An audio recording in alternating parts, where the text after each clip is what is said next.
بسم اللہ الرحمن الرحیم لا إله إلا الله محمد رسول الله لا إله إلا الله محمد رسول الله اللہ کے نبی فرماتے ہیں جو عورت خوشبو لگائے اور پھر کسی قوم کے پاس سے گزرے، خوشبو لگائے پھر کسی قوم کے پاس سے گزرے اور اس کی خوشبو نہ محرم مردوں تک پہنچے، نہ محرم ناک اس عورت کی خوشبو کو سونگے، فتویٰ سنیے امام کائنات کا، امام اعظم کا، امام الانبیاء کا، محمد الرسول اللہ کا، اللہ کے نبی اس عورت کے بارے میں کیا کہہ رہے ہیں جو خوشبو لگا کے اپنے گھر سے نکلتی ہے، غیر مرد عورتوں، غیر مردوں کے پاس سے گزرتی ہے، اس کی خوشبو ان غیر مردوں کے ناکوں میں پہنچتی ہے، اللہ کے نبی فرماتے ہیں فَهِيَ زَانِيَةٌ زَانِيَةٌ زانیہ، یہ بدکار ہے، بدکار ہے، بدکار ہے۔ اپنی بیویوں کو تیار کروا کے شاپنگ کے لیے پانڈا مارکیٹ میں بھیجنے والوں، اتوار بازاروں میں بھیجنے والوں، ان کو شادی ہال میں فنکشن اٹینڈ کرنے کے لیے بھیجنے والوں، اور یہ بودی دلیل دینے والوں کہ مولانا ہماری بیوی ٹھیک ہے، ہماری بیوی پارٹی اٹینڈ کرنے کے لیے شادی ہال میں جاتی ہے لیکن وہ پرفیوم نہیں لگاتی، کیا وہ میک اپ کر کے نہیں جاتی، کیا فیس پاؤڈر اس کے چہرے پہ نہیں لگا ہوتا، آئی لائنر، لپ لائنر، آئی شیڈ، یہ تمام چیزیں وہ استعمال نہیں کرتی، اور کیا ان تمام چیزوں میں خوشبو نہیں ہے؟ خوشبو کا تو میدان ہے، باڈی پرفیوم الگ ہے، ہیئر پرفیوم الگ ہے، ایٹم جتنے ہیں میک اپ کے سارے خوشبوؤں میں بھرے ہوئے ہیں، اور تیری بیوی ہے، تو نمازی ہے، تو حاجی ہے، تو جہادی ہے، تو مجاہد ہے، تو داڑھی والا ہے، تو نیک ہے، تو صدقہ خیرات کرنے والا ہے، لیکن بیوی تیری چوڑیاں پہن کر، زیور پہن کر، میک اپ کر کے شادی ہال میں جا رہی ہے، غیر مردوں کے پاس سے گزرتی ہے، ارے گزرتی ہی کہاں ہے، شادی ہال کے اندر کھانا سرو کرنے والے غیر مرد ہیں، بیرے آ کر ان کے سامنے کھانا رکھتے ہیں، دیوس اپنی بیوی کو غیر مردوں کے سامنے چھوڑ دیتا ہے، وہ اس سے ڈیمانڈ کرتی ہے، وہ سالن ختم ہونے پہ ٹرے لا کے اس کے سامنے رکھتا ہے، محمد الرسول اللہ صلی اللہ علیہ وسلم فرماتے ہیں جو عورت خوشبو لگا کے گھر سے نکلتی ہے غیر محرم مردوں تک اس کی خوشبو پہنچتی ہے، فَهِيَ زَانِيَةٌ زَانِيَةٌ زانیہ، یہ بدکار ہے، بدکار ہے، بدکار ہے۔ اللہ کے لیے اپنے گھروں کو بدلو، اللہ کے لیے اپنی عورتوں کی اصلاح کرو۔ عورت کو خوشبو لگانا جائز ہے اپنے خامد کے لیے، وہ اپنے خامد کے لیے بنے، اس کا سارا زیور، اس کا سارا میک اپ، اس کے سارے بہترین کپڑے، اس کے بہترین لباس، اس سب چیزوں کا حقدار صرف اس کا خامد ہے، لیکن افسوس اس بغیرتی نے ہمارے گھروں کی کیفیت ہی بدل دی ہے۔ خامد کے لیے جب عورت گھر میں ہو،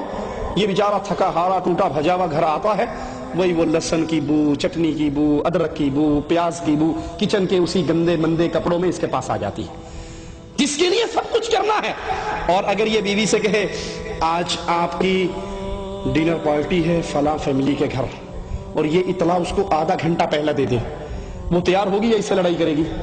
آدھے گھنٹے میں کیسے تیاری کر سکتی ہوں؟ آپ بھی کمال کرتے ہیں، مجھے کم از کم 1.5 گھنٹہ پہلے تو بتایا ہوتا، میں نے تیار ہونا ہے، میں نے کپڑوں کے ساتھ میچنگ جیولری پہننی ہے، سوٹ کی میچنگ کی میں نے شوز پہننے ہیں، میں نے فلاں تیاری، اب آدھے گھنٹے میں کیا کروں؟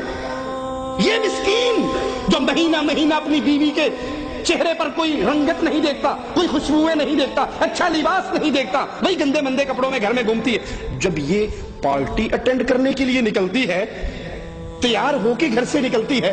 بندہ بھی 4 دفعہ اس کو دیکھتا ہے میرے والی ہے کوئی اور تو نہیں آ گئی، یہ تبدیل تو نہیں ہوگی؟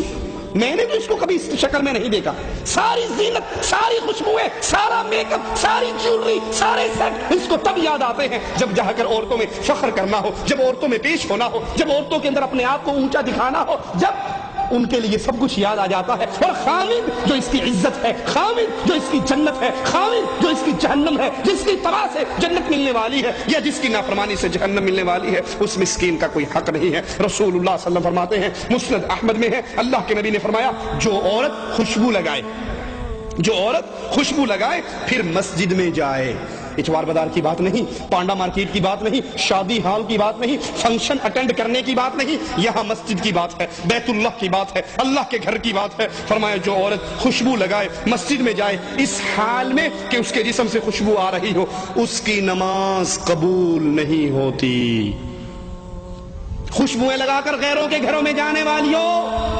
خوشبو لگا کے شاپنگ کرنے والیوں، میک اپ کر کے شادی ہال میں جانے والیوں، محمد کریم کی بات، زیدی کی بات نہیں، سید صاحب کی بات نہیں، شاہ صاحب کی بات نہیں، مولوی شیخ کی بات نہیں، امام الانبیاء کی بات ہے، جس کا تم نے کلمہ پڑھا ہے، جس کا تم کلمہ پڑھ کے اسلام کے دائرے میں داخل ہوئی ہو۔ محمد کریم فرما رہے ہیں جو عورت خوشبو لگا کے مسجد میں جاتی ہے نماز پڑھنے کے لیے، اس کی نماز اس وقت تک قبول نہیں ہوتی جب تک وہ غسل جنابت کی طرح غسل نہ کر لے۔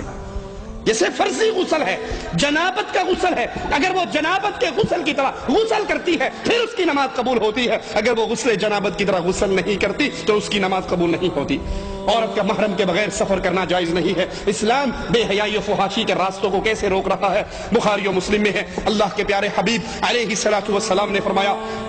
کوئی عورت سفر نہ کرے الا مع ذی محرم، سوائے اس کے کہ اس کے ساتھ کوئی محرم رشتہ دار ہو۔